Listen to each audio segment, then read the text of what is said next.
Bonjour les amis. Alors, cocoa contre cacao. Quelle est la différence? Alors, grâce à mon fiston, je me suis rendu compte que ce que j'ai acheté, c'est-à-dire du cocoa, qui est nettement meilleur que le cacao, mais hélas n'a pas les mêmes bienfaits.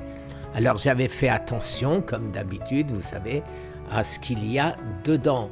Et c'est marqué 100% cocoa, poudre de cocoa, 100%. 20 calories pour une teaspoon, c'est-à-dire une cuillère à café.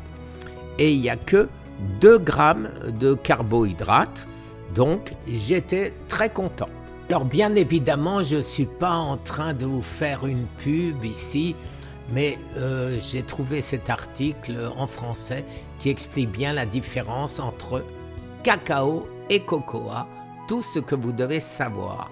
Alors, ils n'ont rien à voir, effectivement, la confusion est très fréquente, chocolat une affaire sérieuse, etc., etc.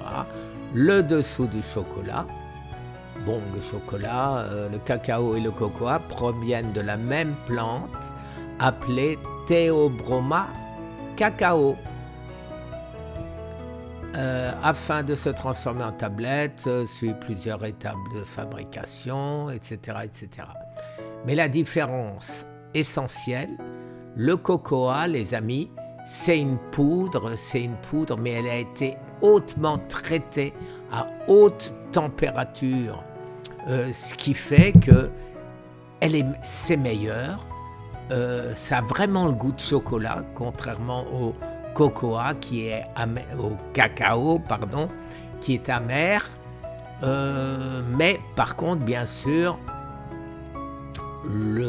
les nutriments avec le chauffage, si on peut appeler, ça s'appelle chauffage à haute température, perd beaucoup de nutriments. Voilà. Vous voyez, la transformation s'effectue pour des raisons aromatiques. Elle adoucit la saveur du chocolat et le rend plus sucré. Car si l'on retire les additifs, la matière grasse et le sucre, le chocolat a un goût très différent du cacao brut. Alors, je le répète, je fais très attention qu'il n'y ait que de la poudre de cacao, de cocoa, quand j'achète ceci. C'est-à-dire que la seule différence, c'est qu'elle est traitée à haute température, mais elle garde ses avantages en ce qui concerne le cancer. Et je vous explique pourquoi. Alors effectivement, vous voyez que le cacao est non torréfié et cru et conserve une grande partie de ses antioxydants naturels, les flavonoïdes et les polyphénols.